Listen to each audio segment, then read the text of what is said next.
कौन बनेगा नेता। नगर निगम के चुनाव पास आने वाले थे। पूरे कानपुर शहर में टिकट को लेकर मारामारी शुरू थी, लेकिन सबसे ज्यादा चर्चा में वार्ड नंबर 40 की सीट थी। वो इसलिए क्योंकि इस बार वहां की सीट महिला के लिए आरक्षित थी। अब सवाल ये था कि चुनाव लड़ेगा कौन। इससे पहले ठाकुर साहब वहां से पार्षद थे और इस बार उन्होंने अपनी पत्नी सीमा ठाकुर को टिकट दिलवाई और ठाकुर साहब की शान के कारण सीमा जी ने 20,000 वोटों से चुनाव जीत लिया। अरे बधाई हो सीमा भाभी, अब तो आप वार्ड की पार्षद बन गई हैं। अब तो हमारे काम आप ही करवाएंगी। अरे ये तो सिर्फ नाम की पार्षद बनी है, वो तो महिला सीट आ गई, वरना पार्षद तो मुझे ही बनना था। अब भले ही चेहरा इसका होगा लेकिन पावर तो मेरी ही होगी। अरे वाह भाई साहब, क्या दिमाग लगाया है आपने भी। आइए आप लोग, खाना लगा दिया है सबके लिए। सीमा जी पार्षद बन चुकी थी, फिर भी उनकी एक ना चलती।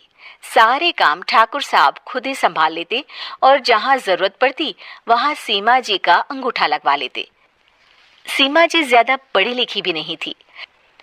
एक दिन ठाकुर साहब और सीमा एक प्रोग्राम में जाते हैं। अरे ठाकुर साहब, आप आ गए। ओहो, पार्षद मैडम भी आ गई हैं। स्वागत है आप दोनों का।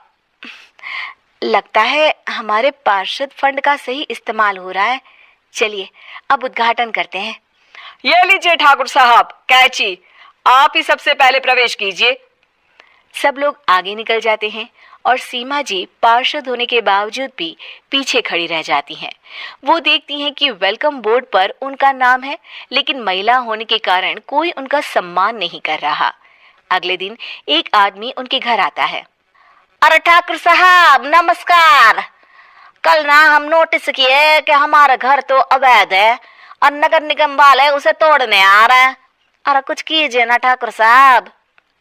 देखो भाई, मैं तो ज्यादा कुछ कर नहीं सकता, पर अगर तुम सबकी जेब गर्म कर दो तो कुछ हो सकता है। कुल मिलाकर 4 लाख लगेंगे। अरे 4 लाख ठाकुर साहब? अरे भाई, मैं अपने लिए नहीं मांग रहा हूँ। दरोगा है, इंजीनियर बाबू है, बड़े साहब है, सबको देना पड़ता है ना थोड़ा थोड़ा। बोलो है मंजूर? तभी वहां अचानक सीमा जी आ जाती हैं। अरे ये आप क्या कर रहे हैं? पहले इन्हीं लोगों से तो आपने वोट मांगे, अब इनसे ही पैसे ले रहे हो। अरे चुप रहो तुम, तुम्हारा काम है सिर्फ अंगूठा लगाना, तुम वही किया करो। मुझे दूसरे काम तुम मत सिखाओ, समझी? और तुम ना जाओ, अब पैसे लेकर आओ, वरना जेसीबी किसी भी वक्त आती होगी। सब कुछ ऐसे ही चलते रहता है। एक दिन सीमा जी और ठाकुर साहब को एक लोकल मीटिंग में बुलाया जाता है। वहां पर कई और अधिकारी लोग भी मौजूद रहते हैं। अब मैं चाहूंगा कि ठाकुर साहब हमारे बीच 2 शब्द कहें। मेरे प्यारे भाइयों और बहनों, आज मेरा सौभाग्य है कि मैं आप सबकी सेवा दिन रात कर पा रहा हूँ। आपने मेरी पत्नी को भारी मतों से जिताया है, इसलिए मैं आप सभी का शुक्रगुजार हूँ। मैं आप सबसे वादा करता हूँ कि हमेशा की तरह हमारे वार्ड में किसी को कोई तकलीफ नहीं आने दूंगा। सभी लोग तालियां बजाने लगते हैं। अब मैं माननीय पार्षद मैडम को स्टेज पे बुलाना चाहूंगा। अपने नाम को बुलाया सुनकर सीमा जी एकदम चौंक जाती है। उन्हें बिल्कुल उम्मीद नहीं थी कि इतनी बड़ी जगह उन्हें मंच पर बुलाया जाएगा। जैसे तैसे वो मंच पर चढ़ती हैं।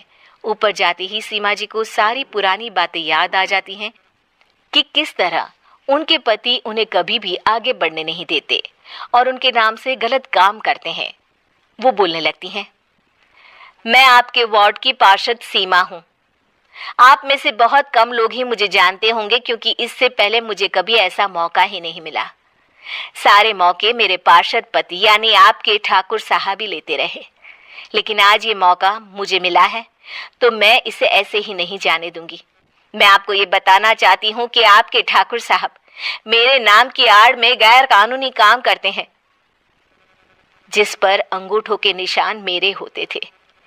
इसीलिए मैं अपनी गलती मानती हूँ और आज अपने पद से इस्तीफा देती हूँ, ताकि आगे से कोई गलत काम ना हो पाए। अब फैसला आप सबके हाथ में है कि आप हमें क्या सजा देना चाहते हैं। सीमा जी की बातें सुनकर ठाकुर साहब के चेहरे का रंग उड़ जाता है और वो शर्म से मुंह नीचा करके वहां से चले जाते हैं और पद से इस्तीफा देकर ही सही सीमा जी अपने आप में आत्मविश्वास महसूस करती हैं।